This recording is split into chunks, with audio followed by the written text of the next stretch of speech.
প্রভু জগন্নাথ দেবের রথে শঙ্খচূড়। শুনতে অবাক লাগলেও সত্যিই পুরীতে জগন্নাথ দেব যে রথে চেপে মাসির বাড়ি যান, সেই রথেই শঙ্খচূড়ের অস্তিত্ব।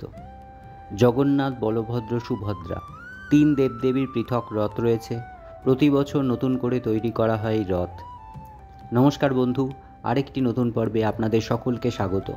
আজকের প্রতিবেদনে এই তিন দেবদেবীর রথের বর্ণনা থাকছে, সেখানেই এমন অবাক করা কাহিনী। তাই সেই রহস্যে মোড়া কাহিনী শুনতে ভিডিওটি শেষ পর্যন্ত দেখুন এবং চ্যানেলে নতুন বন্ধু হলে চ্যানেলটি সাবস্ক্রাইব করতে ভুলবেন না।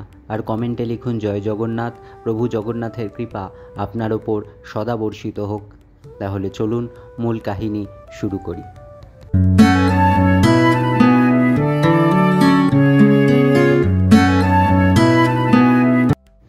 জগন্নাথ দেবের রথের নাম নন্দীঘোষ।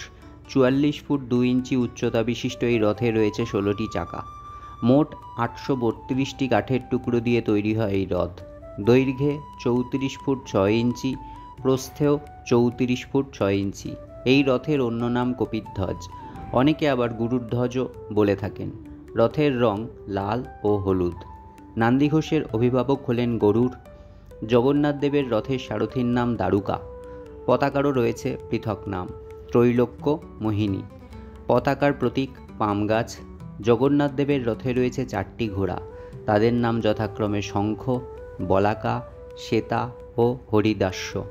এই রথের ঘোড়ার গায়ের রং সাদা। রথের সঙ্গী দেবতা মদনমোহন। রথের দ্বারপাল জয়া বিজয়া। মোট 9টি পার্শ্ব দেবতা রয়েছেন প্রতিটি রথে। জগন্নাথ দেবের রথে রয়েছেন পঞ্চমুখী মহাবীর হনুমান। এছাড়াও রয়েছেন হরিহর, মধুসূদন, গিরিধারী, নরসিংহ, কৃষ্ণ, নারায়ণ, শ্রীরামচন্দ্র এবং হনুমানজির উপর উপবিষ্ট রঘুবীর। জগন্নাথ দেবের রথের রশি অর্থাৎ দড়ির নাম শঙ্খচূড় নাগিনী। বলভদ্র বা বলরামের রথের নাম তালধ্বজ, অনেকে লাঙ্গলধ্বজও বলে থাকেন। রথের চাকার সংখ্যা 14টি। মোট 763টি কাঠের টুকরো দিয়ে তৈরি হয় এই রথ। উচ্চতা 43 ফুট 3 ইঞ্চি। রথের দৈর্ঘ্য 33 ফুট এবং প্রস্থও 33 ফুট।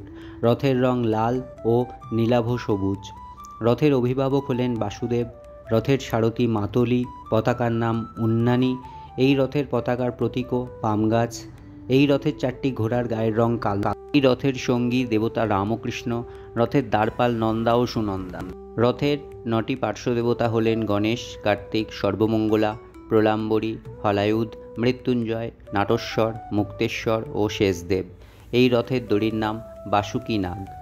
একইভাবে সুভদ্রার রথের নাম দর্পদলন বা দেবদলন। 12টি চাকা বিশিষ্ট এই রথের উচ্চতা 42 ফুট 3 ইঞ্চি। 593টি কাঠের টুকরো দিয়ে তৈরি হয় এই রথের দৈর্ঘ্য 31 ফুট 6 ইঞ্চি, প্রস্থও 31 ফুট 6 ইঞ্চি। এই রথের রং লাল কালো। রথের অভিভাবক জয় দুর্গা। রথের সারথি অর্জুন। রথের পতাকার নাম নাদাম্বিকা। এই রথেরও প্রতীক পাম গাছ। যথারীতি এই রথেও রয়েছে 4টি ঘোড়া, তবে তাদের গায়ের রং লাল। রথের সঙ্গী দেবতা সুদর্শনা। রথের দ্বারপাল গঙ্গা ও যমুনা। এই রথেও রয়েছেন 9 জন পার্শ্ব দেবতা, চণ্ডী, চামুণ্ডা, উগ্রতারা, বনদুর্গা, শুলিদুর্গা, বারাহী, শ্যামাকালী, মঙ্গলা ও বিমলা। এই রথের দড়ির নাম স্বর্ণচূড় নাগিনী। এই 3টি রথের কোনোটিতেই ব্যবহার করা হয় না কোনো পেরেক। একইভাবে সুভদ্রার রথের মধ্যেও দেখা যায় যে 12 চাকা বিশিষ্ট সুন্দর করে সাজানো একটি রথ।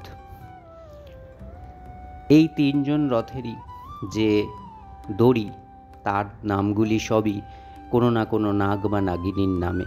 অর্থাৎ জগন্নাথ দেবের যেমন শঙ্খচূড় নাগিনী, বলভদ্রের তেমনি বাসুকী নাগিনী এবং সুভদ্রার রথের দড়ির নাম স্বর্ণচূড় নাগিনী।